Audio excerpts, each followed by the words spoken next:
I want Aemond Targaryen. Welcome to WatchMojo, and today we're breaking down the niche images, phrases, details, and possible allusions that might have slipped your attention during the House of the Dragon Season 2 premiere. If you're not expecting them already, then be advised there will be spoilers. Fly with me. It is a command. Would that you were the king. Number 10, the new title sequence. You know how it goes. Fill in the damn titles. We cannot forget the refreshing creativity of the Game of Thrones opening credits. Each week began with an aerial tour over the map of Westeros, as graphics that represented the country's various locations sprang up like erector set models. House of the Dragon's first season adopted a similar format, but Season 2 is changing it up a bit. See the difference? Instead of three-dimensional dioramas, the new intro observes weaving yarn as it coils up into murals on a decorative tapestry. There's plenty of imagery to catch, including depictions of burning cities, recognizable players, and dragons. Excitingly, the montage shows a combination of events that both have and will happen. It's possible this preliminary animation may evolve as the series' story develops, just as the Game of Thrones titles did. They have defeated them, but we still have us to contend with. Number 9, strategic geography. Our letters to the Vale and to the north continue to go unanswered. How well do you remember the topography of Westeros? During a council meeting with King Aegon and his advisors, you might have missed the map's display on the background wall. Characters also make reference to places like Harrenhal, Riverrun, and the Stormlands. Path to King's Landing is through the Riverlands. We must establish a toehold there, at Harrenhal. Some of these were locations we visited back in the Game of Thrones days, like the ruined castle where Arya Stark met Tywin Lannister. More significantly, this scene teaches the audience that control over these regions can be a major advantage during times of war. In the previous show, Robb Stark learned that lesson tragically. His fatal mistakes started as a tactical attempt to cross the twins in the Riverlands. Hopefully, Prince Aemon doesn't plan on going back on his wedding vows. The Stormlands should be ours after Prince Aemon's marriage pact to the Lady Floris Baratheon. Number 8, needlework. We're getting somewhat literary with this one, but you could weave a connection between the sitting Queen Helaena Targaryen and the rebellious Arya Stark from Game of Thrones. Remember Arya's pointy sword that she named Needle?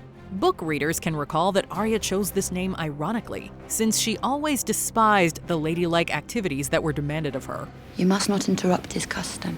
Sewing or needlework was one of these activities, but Arya much preferred swashbuckling, so the sword was her needle.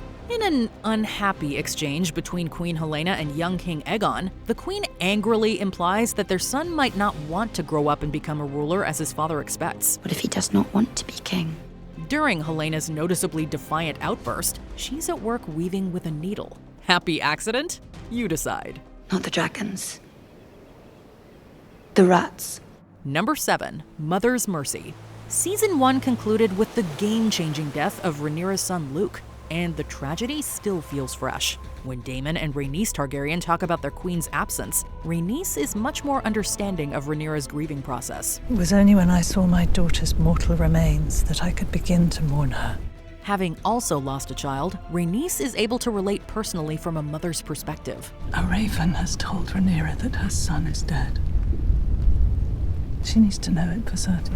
Bonding over both maternal and paternal love is actually recurrent in the Thrones and Dragon universe if you think about it. Cersei Lannister once tried to find common ground with Ned Stark because they shared unyielding love for their respective children.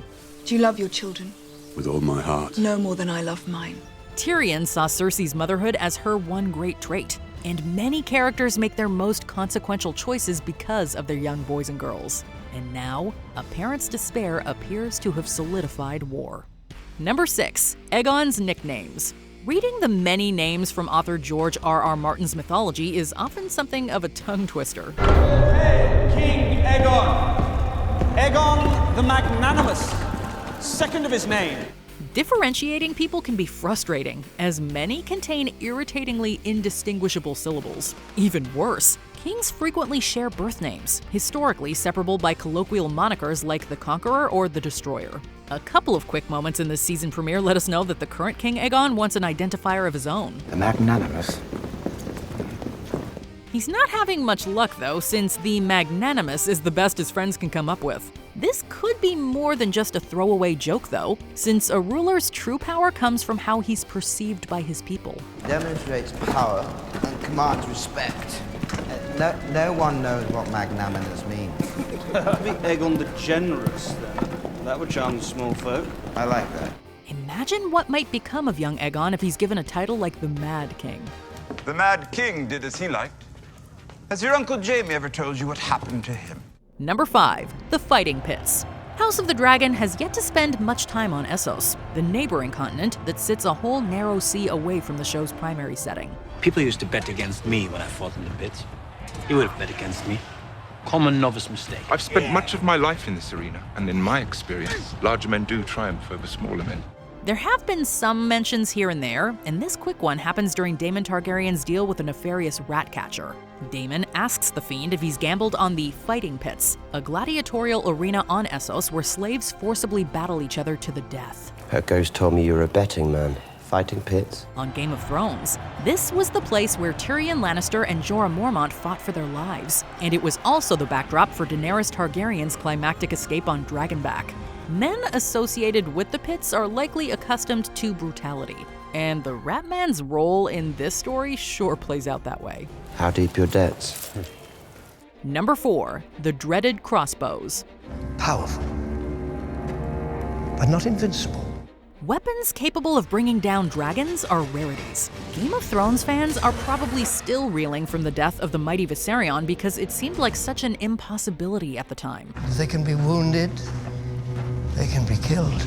But Cersei's minions learned from history and developed their own method for defeating the fiery creatures, and it worked lethally well against another of Daenerys' beloved children. During a recent House of the Dragon scene, which features armed and ready soldiers along the barrier of King's Landing, these great crossbows appear again. Dragon! Arm the scorpion! Informally called scorpions, the far-reaching assault tools will look frighteningly familiar to those who remember. While no arrows have been fired just yet, the mere presence of scorpions could be a sign that some devastating dragon deaths are yet to come. Number 3. The Warden of the North. Game of Thrones veterans might have shivered with glee when Season 2 returned us to the Wall. The recognizable icy barrier was the location for many of the last show's deadliest and most iconic moments. In Episode 1, Prince Jacaerys Velaryon walks the wall with a new face, discussing the realm's brewing conflicts. It pleases me to think that over a century ago our ancestors treated in this very place. The Conqueror and the King in the North. You, at least, had the mercy not to threaten me with your dragon. This is Cregan Stark, the current Warden of the North and Commander of Winterfell. Those titles should ring a bell, as they're also held by Eddard Stark during the setting of Thrones, some centuries after House of the Dragon. But you must know that my gaze is forever torn between north and south. In winter, my duty to the wall is even more dire than the one I owe to King's Landing. Cregan is one of Ned's ancestors, and conversations between Starks and Targaryens have historically led to some significant alliances, with Jacaerys being the son of Rhaenyra Targaryen. This partnership could carry some heavy implications. His Grace stood at this very outlook and watched as their dragons, the greatest power in the world, refused to cross it. Number 2. Words are wind. Words, words, words, penned Shakespeare, but the unfortunates of Westeros think they're nothing but air. Frustrated by his family's lack of action, young Aemon Targaryen utters the phrase "words are wind" near the episode's end. We've wasted precious days in this war of quills and ravens. Words are wind. He's expressing the belief that letters and discussions are pointless, and that only physical attacks will yield meaningful results.